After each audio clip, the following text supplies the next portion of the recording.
Peuple de YouTube, bonjour, c'est les perles. Aujourd'hui, incroyable mais vrai, on sort d'une période absolument déprimante, absolument terrible. On va s'offrir une petite parenthèse, sinon de joie, du moins de gaieté, avec les perles de la politique. Les amis, petite interlude de notre sponsor qui vous sera certainement très utile si vous ne voulez pas, vous aussi, que vos infos personnelles tombent dans des mains peu scrupuleuses. Est-ce que vous saviez que des courtiers en données vendaient probablement vos informations personnelles à des entreprises et ce sans votre accord? Ces entreprises s'appellent des data brokers, elles collectent vos infos à partir de sources publiques et privées, adresse, numéro de téléphone, revenus estimés, historique d'achat et elles les revendent. C'est juridiquement légal, mais éthiquement discutable et tout le problème, c'est que demander une à une la suppression de vos données prendrait des semaines. C'est pour cela que je vous parle aujourd'hui d'Incogni. Incogni, c'est un service qui envoie automatiquement des demandes de suppression de données à des centaines de courtiers à votre place et les relance régulièrement pour éviter que ces bases de données ne se reconstituent. Vous créez un compte, vous les autorisez à agir en votre nom et vous les laissez gérer le reste pour vous. Incogni travaille avec des entreprises certifiées et vous donne accès à un tableau de bord pour suivre en temps réel l'évolution des demandes de suppression. C'est transparent et ça tourne en continu. Si jamais vous voulez reprendre le contrôle de vos données et donc en fait de votre vie privée en ligne, le lien est en description et avec le code Klemovic, vous avez une réduction exclusive. Merci à Incogni d'avoir sponsorisé cette vidéo et nous, on passe à la suite. Première perle, et celle-ci, on la doit à Gabriel Attal. Gabriel Attal était au Salon de l'Agriculture. Comment ça va? Vous avez vu l'année dernière? Ben oui, content de vous revoir. je suis un fidèle. Ouais, je vois ça. Bon. Excellent. Du chorizo à la viande de bœuf de race Aubrac. Tout à l'heure, je me suis acheté un sweatshirt au Brac, tout à l'heure là-bas. Ah, ça y est, vous êtes équipé. Ouais. Vous devez la voir, la photo de moi avec le sweatshirt au Brac. On peut la voir sur vos réseaux, ouais. Au Brac. Là, c'est la classe. Hein. Il est content avec son sweatshirt. Il a mis son petit sweatshirt avec dessus des vaches qui vont finir à l'abattoir. Hein. Force aux vaches en l'occurrence. Moi, ce qui me frappe, c'est qu'il a pas l'air content d'être là. Les plus anciens se souviennent sans doute de Jacques Chirac au Salon de l'Agriculture. Mais il goûtait tout, il buvait tout, il rigolait avec tout le monde. Il y avait un contact qui était franchement impressionnant, tu vois. La meilleure pomme du monde. Là, il a vraiment l'air de se faire chier, quoi. Il est là genre, hein, vous voyez, je suis fidèle, hein. Ah ouais, excellent, excellent le chorizo, hein. Tout à l'heure, je me suis acheté un sweatshirt au Brac, tout à l'heure là-bas. Ça, c'est Gabriel Attal qui est content, tu vois. Ouais. T-shirt, sweatshirt de la race Aubrac. Oh, ouais. Trop content. Ça y est, vous êtes équipé. Ouais. On nous tarde de voir. Ouais, j'ai mon sweatshirt, ouais. Wow, alors là, Au Brac. là c'est la classe. Hein. Ok, là, il était content. Super, ce sweatshirt avec les vaches de la race Aubrac qui sont sacrifiées à la pelle dans les abattoirs. Super, je suis trop content. Ouais, c'est pas du tout funeste. Ouais. Faut mettre ça au ministère, ça vous dira Bien très sûr, hein, j'ai plus de ministère pour l'instant. Et à l'Assemblée. Allez, ben, je fasse une boulette. La fin est un peu marrante.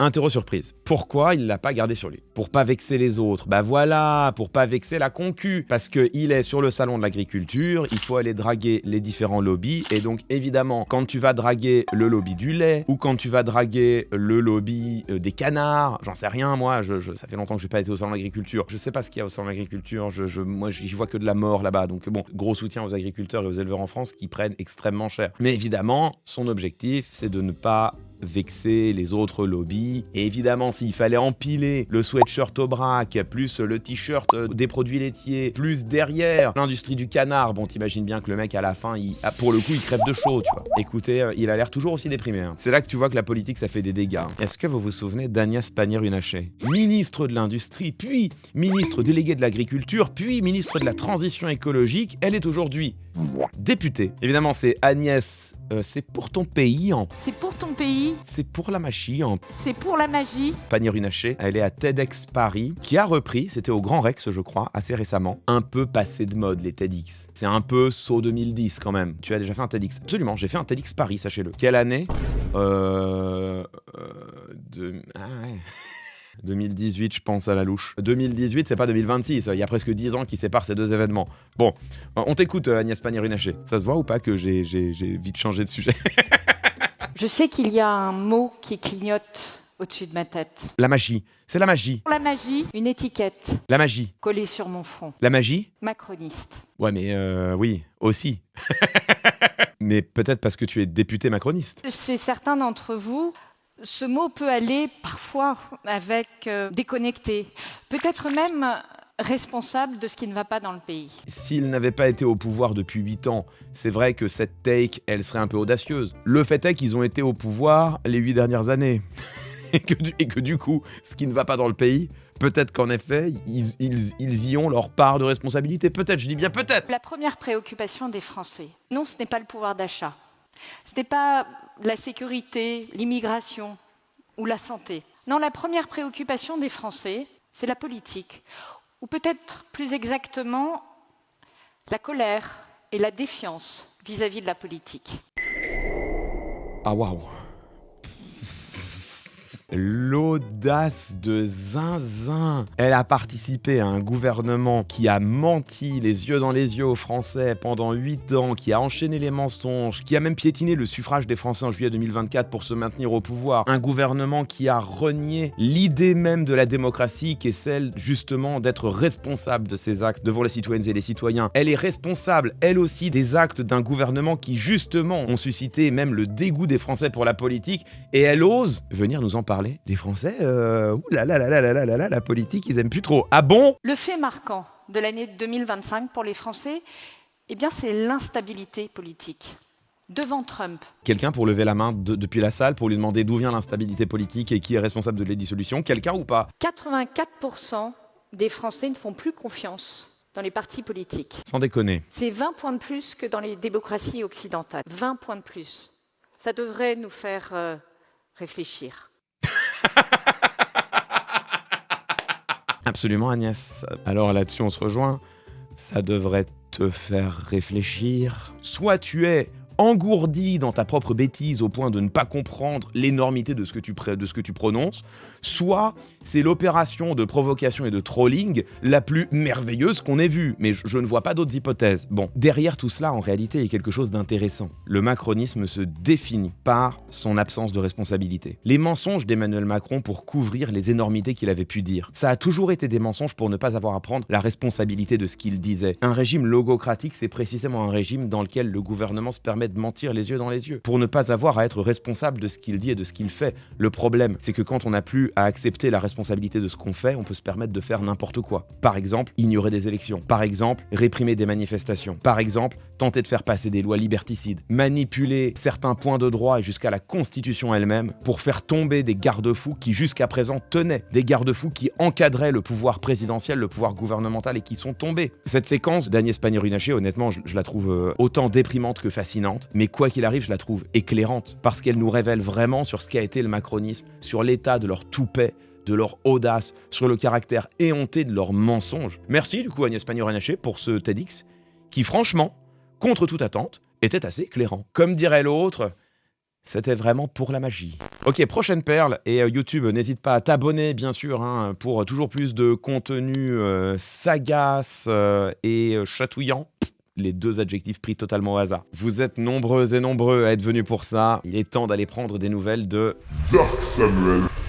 Samuel Etienne qu'on salue, streamer, présentateur de questions pour un champion, ancien journaliste de France Télévisions, qui a été auditionné par la commission d'enquête sur l'audiovisuel public, en même temps que Hugo Clément. Commission d'enquête sur l'audiovisuel public réunie notamment à la demande de l'UDR, donc le groupe ciotiste, donc l'extrême droite évidemment, et notamment de son rapporteur Charles Aloncle. Pour celles et ceux qui n'étaient pas là, je vous le résume, Charles Aloncle, qui est le rapporteur de cette commission, il a un mode opératoire bien à lui. Pendant l'audition, il pose 10 fois les mêmes questions, en prétendant qu'il n'a pas eu sa réponse alors qu'il a eu sa réponse. Il obtient 10 fois des réponses convaincantes, argumentées, étayées, et derrière, ce qu'il fait, c'est qu'il isole 1 ou 2 minutes de celles et ceux qu'il auditionne et qu'il a dans le pif, il les relaye sur Twitter, 1 ou 2 minutes sur des auditions qui durent souvent plusieurs heures. Il accompagne ces extraits tronqués d'un commentaire de sa part, commentaire qui généralement est mensonger au pire, biaisé et manipulatoire au mieux, en sachant que chaque fois ou presque, ces tweets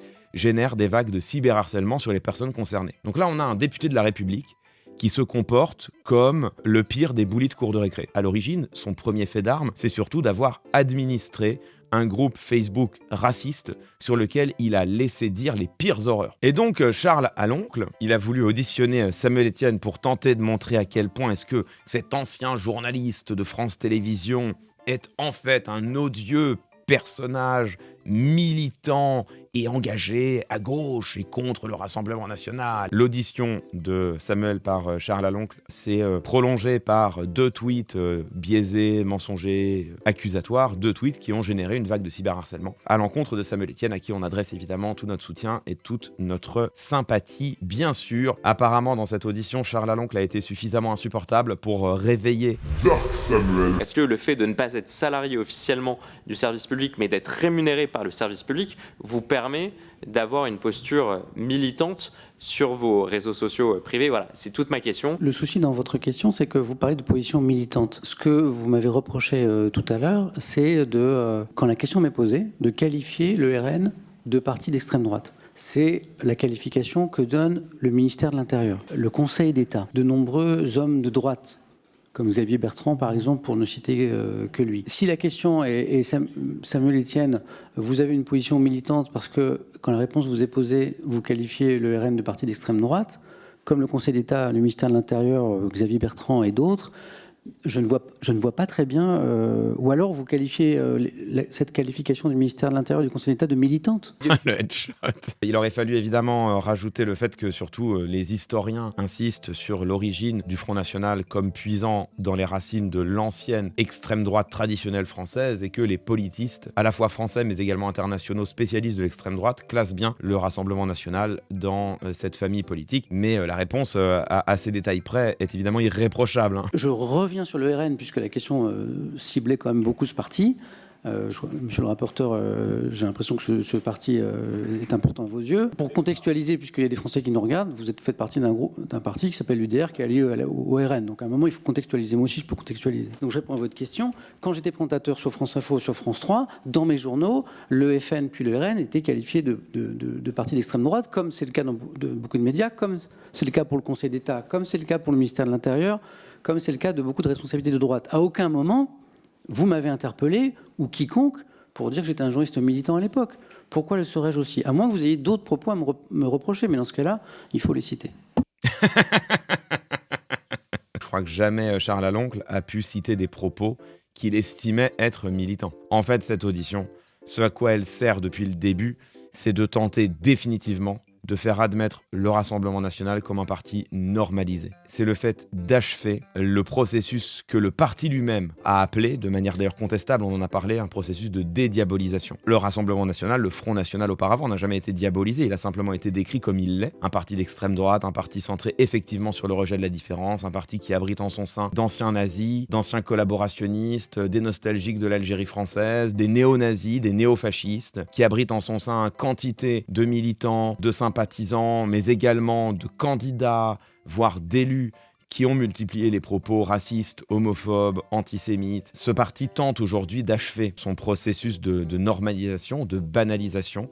Et cette commission d'enquête est un outil pour cela. C'est-à-dire que là, grosso modo, ce qu'est en train de faire Charles Laloncle, c'est de reprocher à Samuel Etienne, comme il l'a fait au fond pour une bonne partie des journalistes du service public qu'il a reçus, il leur reproche d'avoir décrit le Rassemblement national comme ce qu'il est. L'un des objets, c'est clairement d'achever le processus de banalisation du Rassemblement national en faisant désormais passer sur la sellette les journalistes qui ont eu l'audace et ont encore l'audace de dire ce qu'est le Rassemblement national, c'est-à-dire un parti d'extrême droite profondément anti-républicain et qui, à ce titre, peut être traité différemment des autres. Et c'est pas anodin le travail que fait Charles Laloncle. Il est un des soldats de cette dernière normalisation qu'attend le Rassemblement national pour justement pouvoir briser le plafond de verre qui les sépare encore de la présidence de la République. Soutien bien sûr à Samuel, qui en prend plein la gueule sur les réseaux. C'est inquiétant pour l'état du débat public et la place qui a pris l'intimidation politique. Et en l'espèce, je sais de quoi je parle.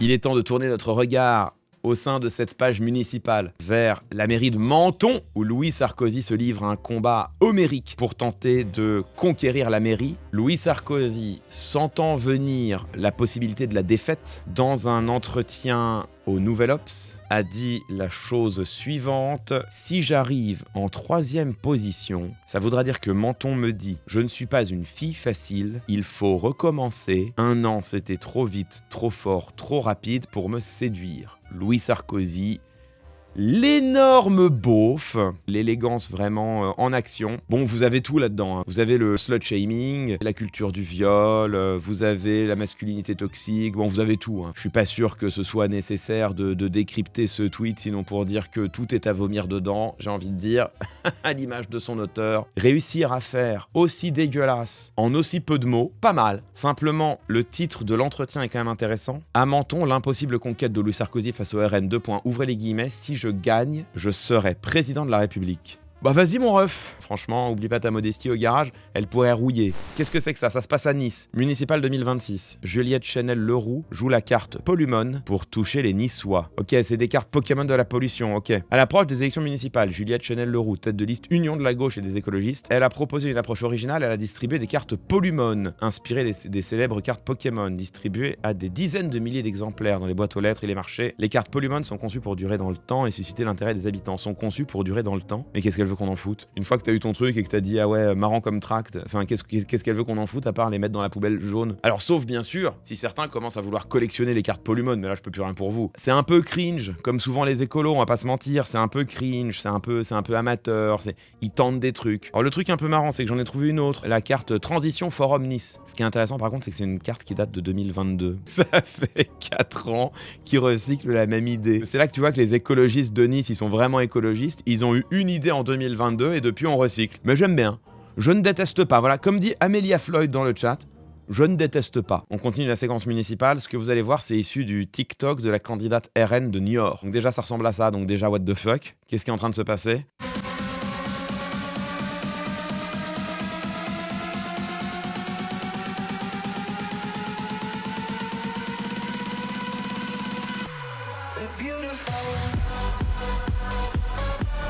On n'a jamais fait mieux en com politique. Curse as fuck. Remets! T'arrives même pas à lire le tract, il est coupé, il y a pas le début des phrases, il y a pas la fin des phrases. Tu peux pas lire de toute façon parce que le truc il clignote. Il y a des particules, c'est dégueulasse. Si tu vas sur le compte de la candidate, t'en as plein d'autres. Hein, cette musique-là, ça s'écoute fort. Ouais, c'est bien, c'est bien. Je suis candidate pour Niort. Ouais, c'est moi, ouais, je suis candidate. T'as vu mon programme? Ah, c'est le meilleur programme. Il nous reste une toute dernière perle. C'est la perle Mims avec cet article de Lorraine Actu. Ça vaut le coup d'essayer notre sélection des listes municipales aux noms les plus insolites en Lorraine. C'est parti pour une petite actu PQR, presque quotidienne régionale. C'est parti, ça nous fait plaisir, on aime bien. En Moselle, certaines listes électorales ne passent pas inaperçues. À Amnéville, la liste En bons termes de Xavier Dieudonné fait un clin d'œil évident à l'identité thermale de la ville. Il a mis le H entre parenthèses pour être sûr qu'on comprenne bien la blague. À Esseigné, ça vaut le coup d'Esseigné reprend une expression populaire pour attirer l'attention des électeurs. Ils ont expliqué la blague. À Paray sous Montfort, on est paré. Joue simplement sur la phonétique locale.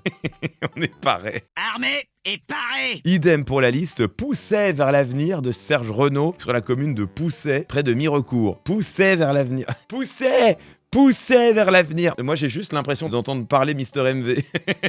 Dans le département, certains rivalisent d'originalité, quand d'autres font dans le minimalisme. C'est le cas à Landremont, avec la très sobre liste du maire sortant, ou à Vendémont, dont la liste s'intitule simplement Élection municipale 2026. Ils se sont creusés. What is that? It is your birthday period. Statement of fact. Moi, j'aimerais bien voir la gueule du brainstorming, quoi. Dans le Toulois, le village d'Alain opte pour un jeu de mots avec Alain Pulsion 2. Film français, 100% film français, comédie française. À Commercy, la liste pop se distingue par sa simplicité. Et à Dain-sur-Meuse, Stéphane Guillon fait écho au nom de la commune pour nommer sa liste d'un même élan. Mais évidemment, la mieux, c'est bien sûr Alain Pulsion 2. Écoutez, ça fait plaisir, on a le droit de s'amuser un peu. La politique, c'est aussi de l'enthousiasme, la politique, c'est aussi de l'élan, la politique, c'est aussi une volonté, c'est aussi même parfois un grain de folie, voilà.